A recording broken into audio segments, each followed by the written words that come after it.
Om Shanti. Good morning आप सभी बाबा के विशेष अव्यक्त फरिश्तों को। आज बाबा की अव्यक्त वाणी, अव्यक्त मास में अव्यक्त बनने के लिए अव्यक्त शिक्षाएं इजी वे मुरली दर्शन चैनल पर हम सुनेंगे, समझेंगे। ये रिवाइज कोर्स है 21 दिसंबर 89 की। त्रिदेव रचयिता द्वारा वरदानों की प्राप्ति, इस बाबा की मुरली का जो हेडलाइन है वो ये है, त्रिदेव रचयिता द्वारा वरदानों की प्राप्ति। आज हम सब ऐसा महसूस करते हुए बाबा की वाणी को सुनेंगे जैसे कि हम अव्यक्त बाप दादा के सामने ही बैठे हैं और ये महावाक्य हमारे सामने हमारे लिए ही उच्चारण किए जा रहे हैं प्रभु के द्वारा।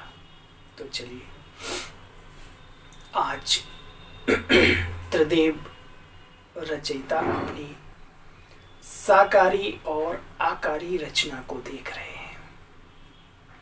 आज त्रिदेव रचयिता अपनी साकारी और आकारी रचना को देख रहे हैं। दोनों रचना अति प्रिय हैं, इसलिए रचता रचना को देख देख कर बहुत हर्षित होते हैं। शिव बाबा हम बच्चों को देखकर बहुत खुश होते हैं। रचना सदा यह खुशी के गीत गाती है, वाह रचता वाह, और रचता सदा यही गीत गाते रहते हैं, वाह मेरी श्रेष्ठ रचना वाह। रचना प्रिय होती है, वैसे भी रचयिता को अपनी रचना प्रिय होती है। जो प्रिय होता है उसे सब कुछ देकर संपन्न बनाते हैं ना। प्यार की विशेषता यही है, जिससे प्यार होता है उसकी कमी अच्छी नहीं लगती।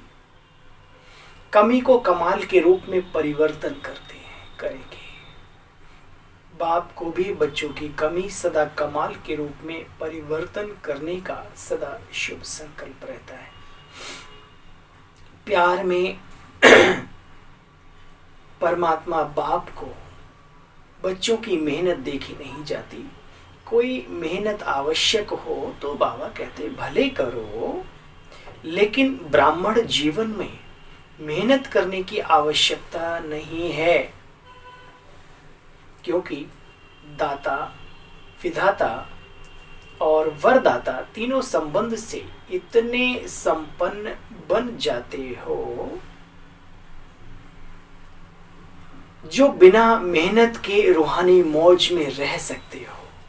परंतु रहना चाहो तो वर्षा भी है, पढ़ाई भी है और वरदाता का वरदान भी है। जिसको तीनों रूप से प्राप्ति हो, ऐसे सर्व प्राप्ति वाली आत्मा को मेहनत करने की क्या आवश्यकता। लेकिन वो प्राप्ति हमें अनुभूति में उतरी हुई हो, रग रग में प्राप्तियां समा गई हो, तब कोई मेहनत नहीं। बाबा बाबा बाबा, बस बाबा। मेहनत करने के बच्चे दो कारण हैं। बाबा ने बताया मेहनत करने के भी दो कारण हैं। या तो माया के विघ्नों से फेल होते हो, या फिर आपस में जब संबंध संपर्क में आते हो, चाहे ब्राह्मणों के चाहे अज्ञानियों के, दोनों ही संबंध में या कर्म में जब आते हो तो छोटी छोटी बातें व्यर्थ की फील कर लेते हो। किसी ने ओ भाई जरा पानी देना, तो फील हो गया ओ भाई क्यों बोला, है ना।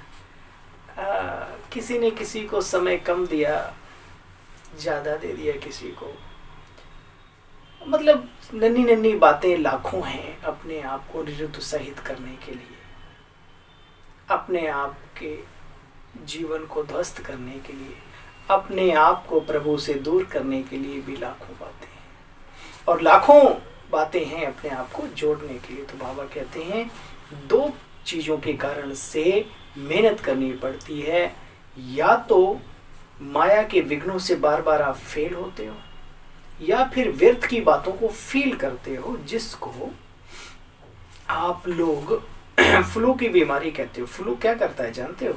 एक तो हिलता रहता है वो व्यक्ति, हलचल होती है उसके शरीर, उसमें शरीर हिलता है, और यहाँ आत्मा की स्थिति हिलती है। तब चेक करो कोई चीज़ फील हो आपको, अपमान की या मान की भी फीलिंग आती है, उसमें भी आत्मा एकदम।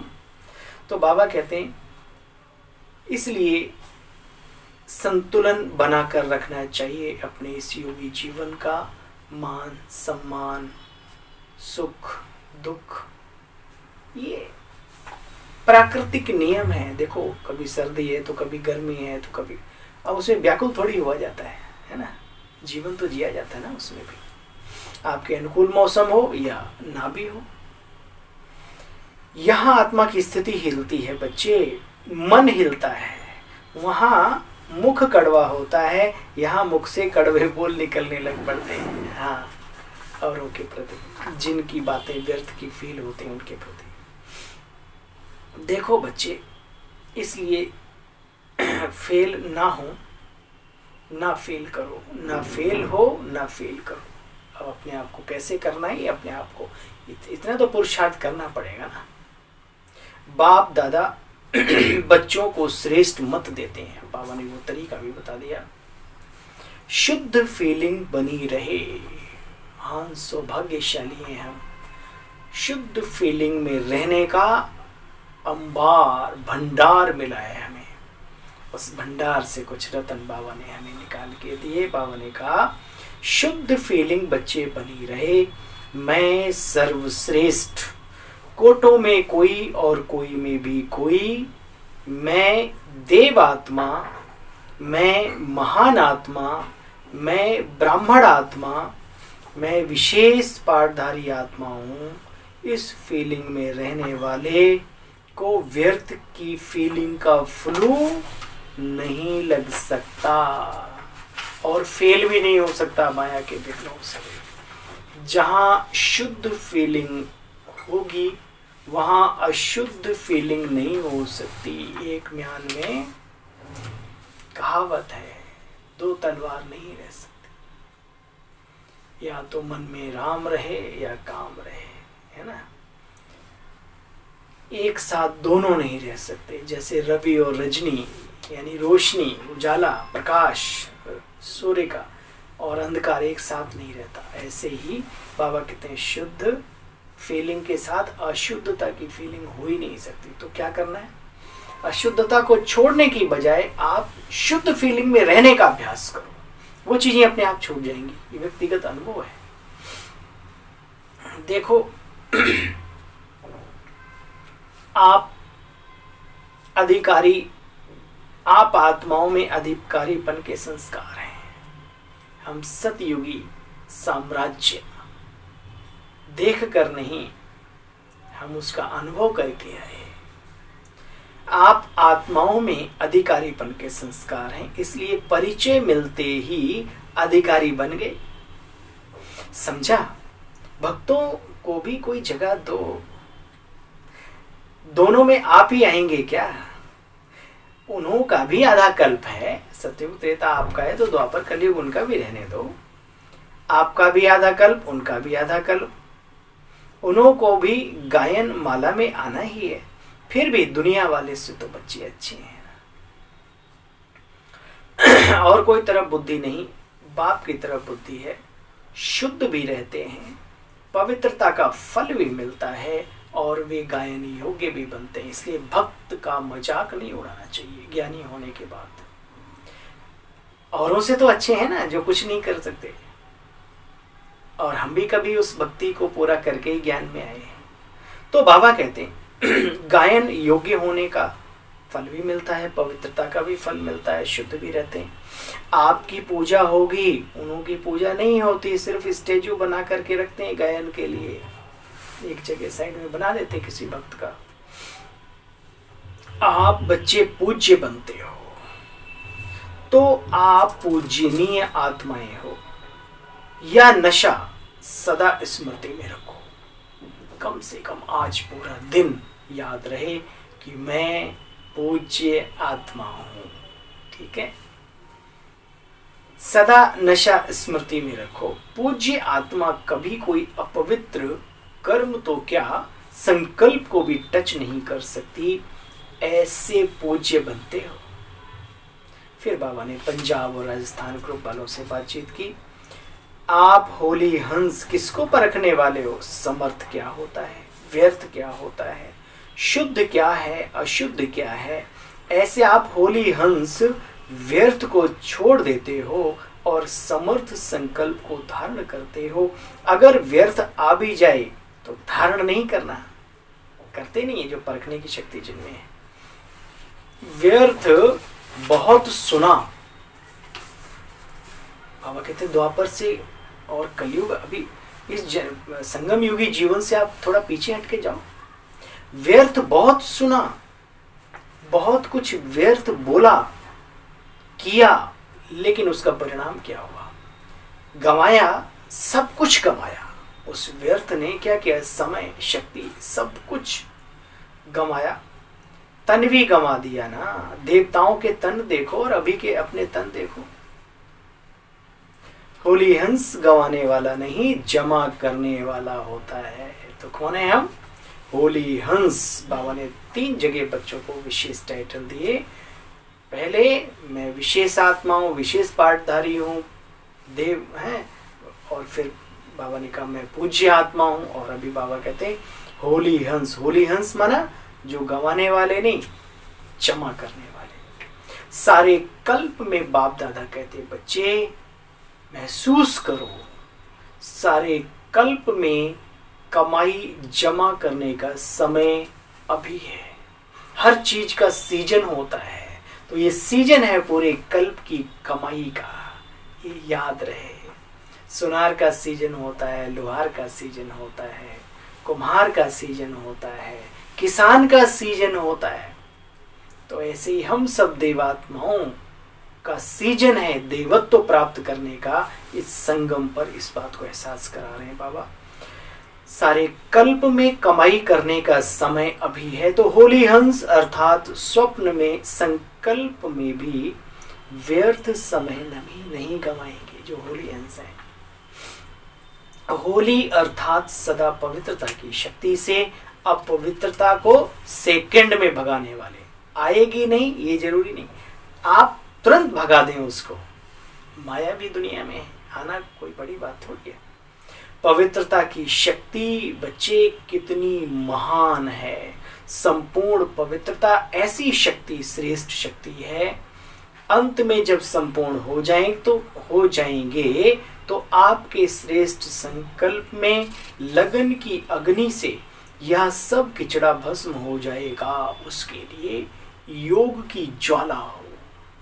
टिमटिमाता हुआ दीपक है तो दीपक, लेकिन रोशनी खुद तक के लिए भी नहीं, उसको क्या कहेंगे? ज्वाला, योग ज्वाला हो। अंत में धीरे धीरे सेवा नहीं होगी, व्यंग मार्ग की सेवा होगी। तो बाप दादा की आज्ञा है बच्चे ऐसे ज्वालामुखी बनो। अच्छा, आप नहीं बनेंगे तो कौन बनेगा? तो अभी ज्वालामुखी बन आसुरी संस्कार, स्वभाव, सब कुछ को भस्म करो। अपने लिए तो कर लिए हैं, या अभी अपने भी भस्म करने में लगे हो? अपने लिए ही। अच्छा, पूरी मुरली बाबा सुनाने के बाद कहते हैं अच्छा समझा। चारों ओर के वर्षे के अधिकारी आत्माओं को सदा पढ़ाई में पास विद ऑनर होने वाले, सदा वरदानों द्वारा वरदानी बन औरों को भी वरदानी बनाने वाले ऐसे बाप, शिक्षक, सतगुरु के प्यारे, सदा रूहानी मौज में रहने वाली श्रेष्ठ आत्माओं को बाप दादा का याद, प्यार और नमस्ते। हम सब रूहानी बच्चों की रूहानी बाप दादा को गुड मॉर्निंग, नमस्ते, शुक्रिया मीठे बाबा, नमस्ते। आज का वरदान, बाबा का हर बोल वरदानी होता है, लेकिन बाबा के बच्चे हमारे लिए मेहनत करते हैं विशेष पॉइंट्स निकाल के। तो चलिए वरदान सुनेंगे। चलन और चेहरे द्वारा पुरुषोत्तम स्थिति का साक्षात्कार कराने वाले ब्रह्मा बाप समान भव। जैसे ब्रह्मा बाप साधारण तन में होते हुए भी पुरुषोत्तम, अन्य लोगों में उत्तम दिखते थे, साधारण में पुरुषोत्तम की झलक देखी ना देखी, ऐसे फॉलो फादर करो। चेहरे पर श्रेष्ठ जीवन का प्रभाव हो, ऐसे लौकिक रीति में भी कई बच्चों के चलन और चेहरे बाप समान होता है। यहाँ चेहरे की बात नहीं, लेकिन चलन ही चित्र है। हर चलन से बाप का अनुभव हो, ब्रह्मा बाप समान पुरुषोत्तम स्थिति हो, तब कहेंगे बाप समान। स्लोगन, जो एक रस स्थिति के श्रेष्ठ आसन पर स्थित रहता है वही सच्चा तपस्वी है। फिर आजकल जो हम सबके लिए लवलीन स्थिति में स्थित रहने के लिए पॉइंट्स आते हैं उनको सुनेंगे। लवलीन स्थिति का अनुभव करो, बाबा मिसाल देते हैं दुनिया का अपने बच्चों को अपने साथ संबंध जोड़ने के लिए। यह परमात्म प्यार आनंदमय झूला है। इस सुखदायी झूले में बच्चे सदा झूलते रहो, परमात्म प्यार में लवलीन रहो, तो कभी कोई परिस्थिति व माया की हलचल आ ही नहीं सकती। कमी है हमारी कि हम ईश्वरीय परमात्म झूले में नहीं झूलते, उसकी पालना में नहीं बैठते, पालना से बाहर कूद कूद कर भाग जाते हैं। तो बाबा भी क्या करे, माया पकड़ लेती है। चलो अपने स्वमान में स्थित होकर आज पूरा दिन, कम से कम वैसे तो पूरा जीवन ये बातें याद रहें तो जीवन सरल और श्रेष्ठ बन जाए। तो चलिए इसी शुभ भावना और शुभकामना के साथ कि हम आज पूरे दिन इसी नशे में रहेंगे कि मैं पूर्वज के साथ पूज्य आत्मा हूँ, विशेष आत्मा हूँ, ब्राह्मण आत्मा हूँ, शुद्ध आत्मा हूँ, शुद्ध फीलिंग में रहना है। ठीक है। अच्छा भाई, आप सभी को अव्यक्त मास की आज के शुभ दिवस की बहुत बहुत मुबारक शुभकामनाएं। ओम शांति, ओम शांति।